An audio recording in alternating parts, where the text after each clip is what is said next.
त्रिकोणमितीय अनुपात प्रश्नमाला 6.1।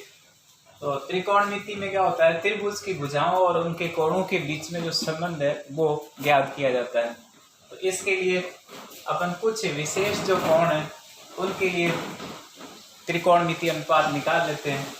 तो सबसे पहले जैसे कोई संख्या हुई 0 से लेकर 1 तक अपन भिन्न लिख लेते हैं, 1/4, 1/2 और 3/4 और 1, ये पाव, आधा और कोण और 1।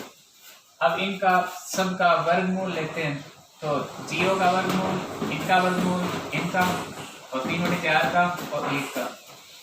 तो पहला जो सारणी भरने के लिए, ये त्रिकोणमितीय अनुपात की एक सारणी है, इसको भरने के लिए ट्रिक है सबसे सरल कि 0 का वर्गमूल 0, 1/4 का वर्गमूल 1/2, क्योंकि 1 का तो 1 होता है, ये 4 का वर्गमूल 2, और इसमें 1/2 का 1 का तो 1 होगा ही, और 2 का वर्गमूल निकलता नहीं है, इसलिए 1/√2।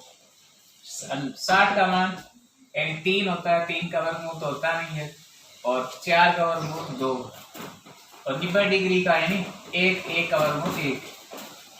तो साइन थीटा की ऐसे भर लेते हैं। दूसरा जो कोस थीटा वाली भरने के लिए 1 को इस 0 के नीचे लिखते हैं, इस √3/2 को यहाँ 30 के नीचे लिखते हैं।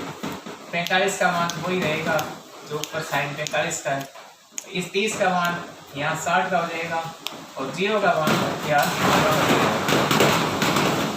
अब जो कि tan थीटा बराबर साइन बटा कोस होता है,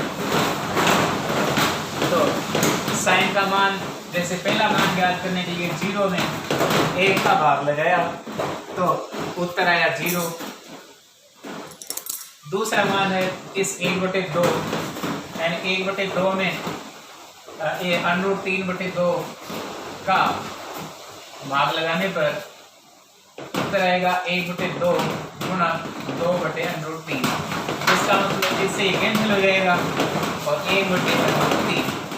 इसी तरह यानी साइन में कोस का भाग लगा रहे हैं तो इसका इसमें भाग देंगे, तो यह आएगा 1, इसका भाग सेम राशि है, इसका भाग इसमें देंगे तो यहाँ जैसे ये √3/1/2 और 1/2, तो ये 2 से 2 कैंसिल, 1 का भाग इसमें लगेगा तो √3, 0 का भाग इसमें दिया तो यहाँ आएगा अनंत या इन्फिनिटिव, ऐसे में। अब इस कोट वाली सारणी को भरने के लिए ये जो अंतिम मान है यानी अनंत, ये √3, फिर ये 45 वाला मान 1, और फिर ये 30 वाला मान जो tan थीटा में है 1/√3, और ये जो 0 वाला मान है वो 0। अब जो कि sec थीटा है, इस वाली सारणी को भरने के लिए ये होता है कोस का उल्टा, 1/cos। तो 1 में जितना भी कोस का मान है वो रखते जाएंगे, तो अपने पास sec थीटा का मान आ जाएगा।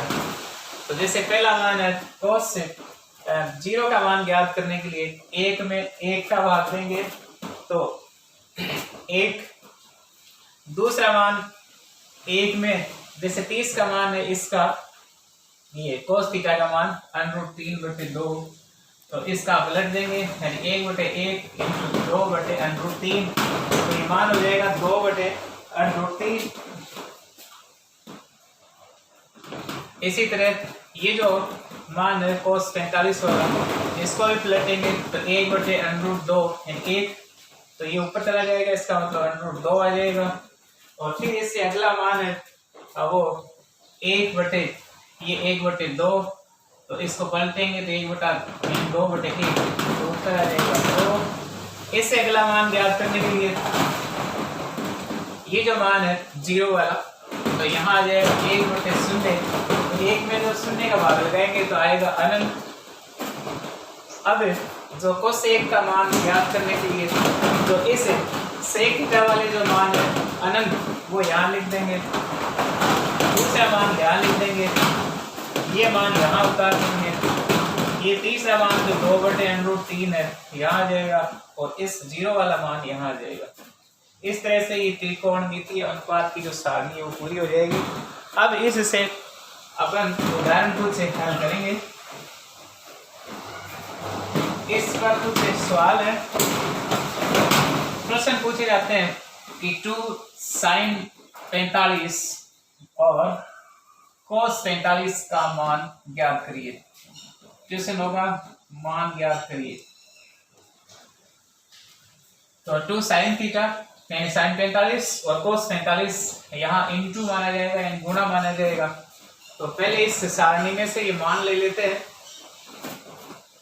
2 गुणा sin 45। तो ये sin थीटा है, इसमें 45 का मान होगा 1/√2। इसी तरह cos 45, तो cos 45 का मान ये cos थीटा और ये 45 इसके नीचे 1/√2।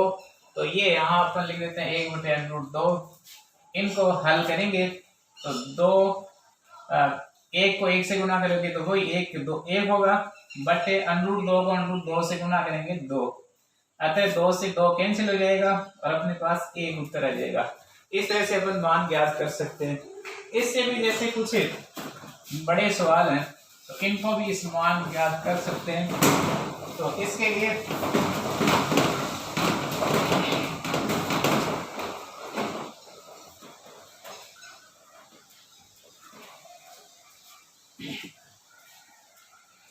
जैसे सिद्ध करने वाला है 4 cot स्क्वायर 45 डिग्री और माइनस सेक स्क्वायर 60 डिग्री और माइनस साइन 30 डिग्री बराबर -1/4।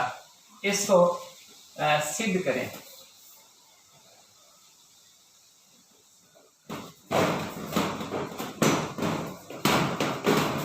तो सबसे पहले इसमें मान रखते हैं 4 गुणा cot 45।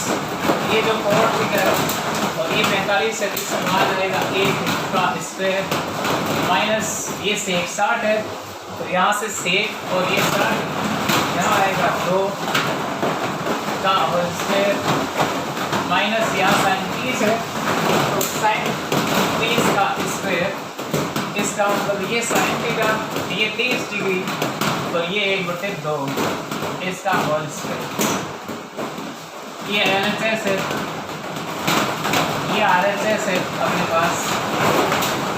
तो इनको आप हल करेंगे तो यहाँ 4 × 1 माइनस यानी 2 को 2 से गुणा करेंगे तो 4, यहाँ 1/2 को 1/2 से गुणा करेंगे तो 1/4। अब इसको आप गुणा करेंगे 4 × 4 माइनस ये 4 माइनस 1/4। तो ये 4 प्लस का है, ये ऋणात्मक है इसलिए कैंसिल हो जाएगा, बचेगा अपने पास 1/4। तो अपने पास जो LHS है उसका मान 1/4 है। इसी तरह RHS का मान भी -1/4 है। तो अतः सिद्ध होता है LHS बराबर RHS। ऐसे मान ज्ञात कर सकते हैं।